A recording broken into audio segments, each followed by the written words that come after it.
नमस्कार साथियों, आपका एक बार फिर से स्वागत है आपके अपने पसंदीदा चैनल होम गार्डन पर। अभी आपके सामने है मनमोहक तितली।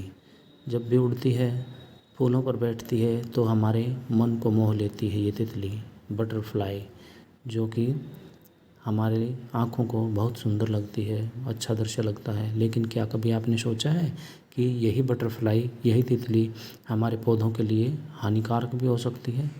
जी हाँ, हानिकारक हो सकती है। आज इसी विषय पर हम बातें करेंगे। अभी आपके सामने है नींबू का पौधा। इसके पत्तों को आप देख रहे हैं, ये पहले बहुत ज़्यादा ग्रीन थे।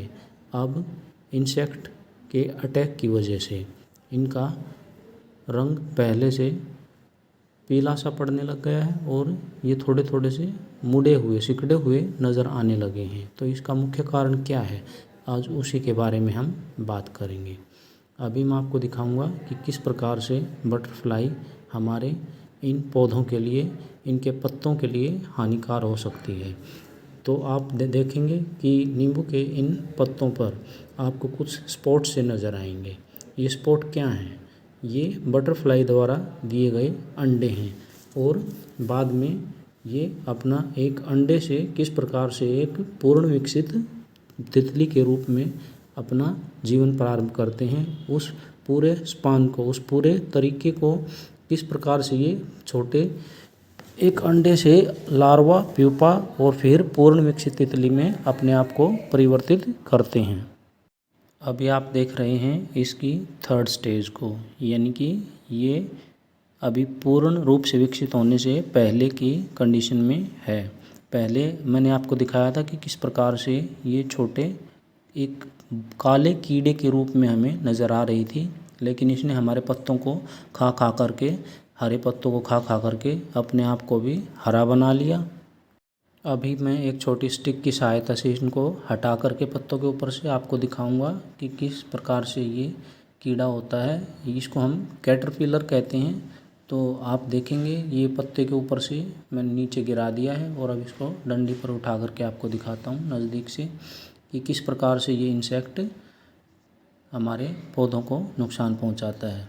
ये लगातार जब भी इसको मौका मिलता है, भूख लगती है, तो लगातार ये अपने आप को विकसित करने के लिए, अपनी ग्रोथ के लिए इन हरे पत्तों को खाता रहता है। और हरे पत्तों को जब ये खाता है तो उससे जो पौधा है उसको नुकसान पहुंचता है और एक तरह से वो अपनी ग्रोथ को रोक लेता है। और जिन पत्तों के ऊपर ये अटैक हो जाता है तो फिर ये समझ लो कि वो पौधा धीरे धीरे से ग्रोथ उसकी रुक जाती है और पत्ते बहुत ज़्यादा कम संख्या के अंदर रह जाते हैं, क्योंकि एक नहीं अनेकों ये कीड़े के रूप में या कैटरपिलर के रूप में हमें अपने पौधों पर देखने को मिलते हैं। एक साथ में ही तितली बहुत सारे अंडे एक पौधे पर दे जाती है और आप देखोगे कि 10 से 15 कीड़े इस प्रकार के हमें अपने पौधों पर नज़र आते हैं और धीरे धीरे धीरे धीरे ये हमारे पत्तों को खाते रहते हैं। बीच की 2 स्टेज लार्वा और प्यूपा की जो कंडीशन होती है, उस दौरान ये हमारे पत्तों को नुकसान पहुंचाते हैं और जब ये पूर्ण विकसित होने की कंडीशन में पहुंच जाते हैं तो एक तरह से सो जाते हैं और अपनी पंखुड़ियां खुलने का इंतज़ार करते हैं। और फिर हम देखते हैं कि कुछ दिनों के बाद हमारे पेड़ से, हमारे ये पौधों के पत्तों से ये तितली बन करके गायब हो जाते हैं। हम सोचते हैं कीड़े कहाँ गए, लेकिन होता क्या है कि ये पूर्ण रूप से विकसित होकर के तितली बन करके उड़ जाते हैं। तो चलिए मैं अब आपको एक आसान सा तरीका बताता हूँ कि किस प्रकार से हम स्प्रे रेडी करके इनसे छुटकारा पा सकते हैं। स्प्रे तैयार करने के लिए मैंने आधा लीटर की बोतल ली है। उसके अंदर हम पहले पानी भरेंगे और जैसे कोरोना काल में हमने लगातार अपने हाथों को सैनिटाइज़र से साफ़ किया था, हमने अपने आप को बचाया था, तो उसी प्रकार से हम 5 बूंद, इस लगभग आधा लीटर से थोड़ा कम पानी है ये, उसके अंदर हम सैनिटाइज़र की 5 बूंद डालेंगे। तो अभी आपके सामने इस पानी के अंदर मैं ये सैनिटाइज़र की बूंदें डाल रहा हूँ और इस प्रकार से हम अपना स्प्रे रेडी करेंगे। तो 5 बूंद डालने के बाद हम बोतल पर ढक्कन लगा देंगे और ढक्कन लगा करके इसको अच्छे से पानी के अंदर मिक्स करेंगे। अभी इसको ढक्कन को लगा करके अच्छे से पानी को और सैनिटाइज़र को आपस में मिक्स कर देते हैं।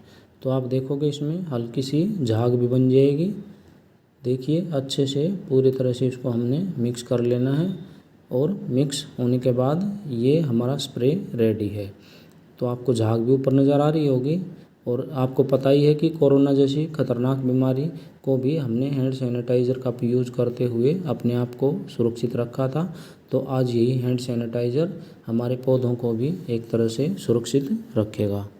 अब इस पे स्प्रे करने के लिए हमने बोतल के ऊपर स्प्रे करने के लिए रेडी कर लिया है बोतल को, और अब हम बिल्कुल हर एक पत्ते को ध्यान से बिल्कुल अच्छी तरह से स्प्रे करके पूरी तरह से इस से धो देंगे, ताकि इसके ऊपर जितना भी इंसेक्ट्स या कीड़े या अंडे बटरफ्लाई के इसके ऊपर बचे हों वो सारे उनके ऊपर ये अपना स्प्रे असर दिखा पाए। तो इस प्रकार से अच्छे से हम इसको हर पत्ते के ऊपर अगर कोई इंसेक्ट है तो वो पूरी तरह से इसके अंदर नहा ले, इस प्रकार से अच्छे से स्प्रे कर देते हैं। और ये चारों तरफ से हम अच्छे से स्प्रे इसके ऊपर, ताकि कहीं ऊपर नीचे पत्तों के कहीं भी ये इंसेक्ट या जो बटरफ्लाई के एग्स हैं वो ना बचें। इस प्रकार से हम अच्छे से स्प्रे कर देंगे।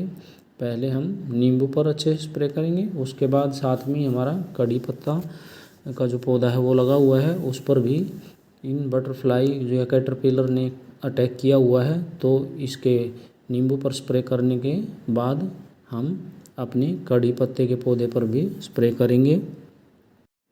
कई साथियों के मन में ये ख्याल आ रहा होगा कि सैनिटाइज़र से कहीं हमारे पौधों को नुकसान तो नहीं हो जाएगा। तो मैंने ये वीडियो आज से 1 सप्ताह पहले तैयार की थी और मैंने अच्छे से पहले उन पौधों के ऊपर पूरी तरह से इसका रिज़ल्ट चेक किया है। उसके बाद ही मैं ये वीडियो अभी अपलोड करने वाला हूँ। तो इनसे किसी भी प्रकार का कोई नुकसान पौधे पर, इसके पत्तों पर नहीं हुआ और इसका 100% रिज़ल्ट हमें ये देखने को मिला कि पिछले 7 दिन से कोई भी इस प्रकार से कैटरपिलर या इंसेक्ट मुझे अपने पौधों पर नज़र नहीं आया। पूरी तरह से हमने अपने पौधों को बचा लिया। तो अभी चलते हैं अपने कड़ी पत्ते की पत्तियों के ऊपर भी हम इस स्प्रे का प्रयोग करते हैं और इसको भी कैटरपिलर के अटैक से बचा लेते हैं। तो आज अगर वीडियो आपको अच्छी लगी तो कृपया लाइक करें, कमेंट करें, शेयर करें अपने फ्रेंड्स के साथ, और अगर आप मेरे चैनल पर नए हैं तो सब्सक्राइब करना ना भूलें और साथ में जो बेल का आइकन है उसको भी ज़रूर दबाएं, ताकि आने वाली और दूसरी वीडियो की जानकारी आप तक मिलती रहे। तो इसी प्रकार से अपने आसपास के वातावरण को शुद्ध बनाते रहिए, अपने घर आंगन को महकाते रहिए और अपने पेड़ पौधों को इसी प्रकार से सुरक्षित रखते रहिए। आज की वीडियो में इतना ही। धन्यवाद साथियों। Thanks for watching.